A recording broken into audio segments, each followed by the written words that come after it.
और इस खबर की शुरुआत सवाल के साथ, कहीं आपका एसी आपके कमरे में लगा टाइम बम तो नहीं?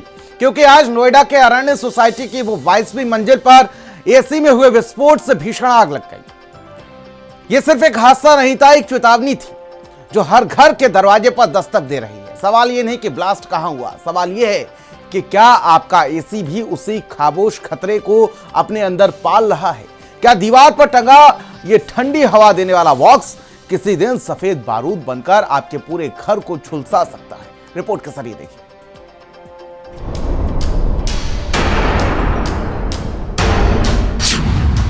क्या आपको यकीन है कि इस वक्त आप जिस कमरे में बैठे हैं वो महफूज है? क्या आपको पूरा भरोसा है दीवार पर टंगा ये एसी ठंडी हवा दे रहा है या मौत का बुलावा? या आपके बेडरूम में लगा एसी सफेद बारूद? अपनी आंखें खोलिए और अपने भ्रम को तोड़ लीजिए, क्योंकि जिसे आप तपती धूप में अपनी जिंदगी का सहारा समझ रहे हैं वो दरअसल आपके बेडरूम में लगा एक सफेद बारूद। वो एक ऐसा साइलेंट किलर है जो आपके सोते ही जाग जाता है और एक झटके में पूरा हंसता खेलता हुआ परिवार राख के ढेर में बदल सकता है।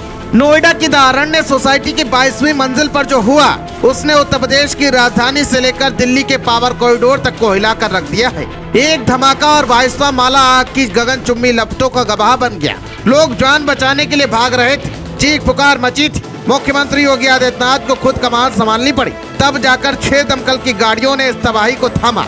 आज कोई मरा नहीं, लेकिन सवाल है क्या हर बार किस्मत इतनी मेहरबान होगी?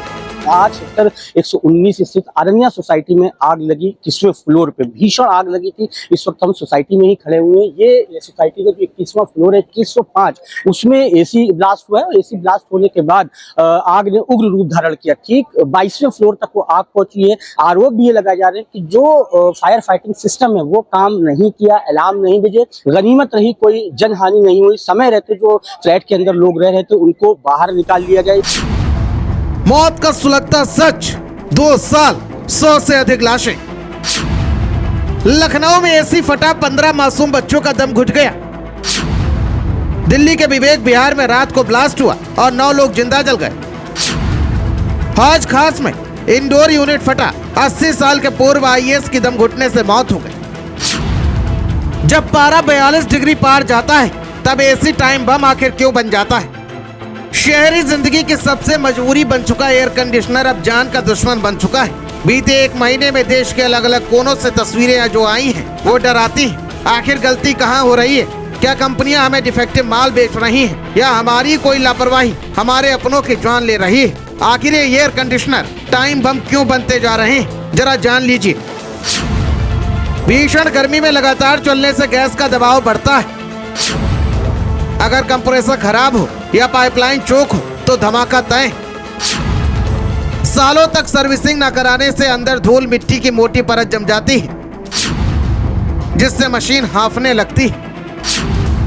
बहुत ज्यादा गर्मी में एसी को 18 से 20 डिग्री पर लगातार चलाना कंप्रेसर को भट्टी बना देता है।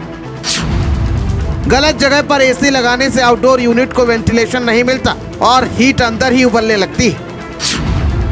8 से 10 साल पुराने एसी का कंप्रेसर ओवरहीट होकर कभी भी जवाब दे सकता है। हादसे अचानक नहीं होते। आपका एसी ब्लास्ट होने से पहले आपको कई बार चेतावनी भी देता है। बस जरूरत है उन खतरों के संकेतों को वक्त रहते हुए पहचानने की। तो अगर आपके घर में भी एसी लगा है तो आप भी आज ही चेक कीजिए, नहीं तो आपका एसी भी टाइम बम बन सकता है। नोएडा की घटना देश के हर उस नागरिक के लिए आखिरी चेतावनी है जो एसी चलाकर चैन की नींद सो रहा है। जब रात के 3 बजे आपके कमरे का एसी सुलगने लगेगा तब कोई दमकल की गाड़ी तुरंत नहीं आएगी। तब काम आएगी सिर्फ आपकी सतर्कता। अगर आपको अपने परिवार से प्यार है तो आपको भी अपना एसी आज ही चेक कर लेना चाहिए। नोएडा की अरण्य सोसाइटी की 22वीं मंजिल तो बच गई, लेकिन अगली बार लापरवाही की कीमत बहुत भारी हो सकती है। याद रखिए, सुविधा और आफत के बीच सिर्फ एक पतली सी लकीर होती है और उस लकीर का नाम है सावधानी। फैसला आपका है, आपको कमरे की ठंडक चाहिए या तबाही। भारत समाचार के लिए नोएडा से संवाददाता दानिश अजीज की रिपोर्ट।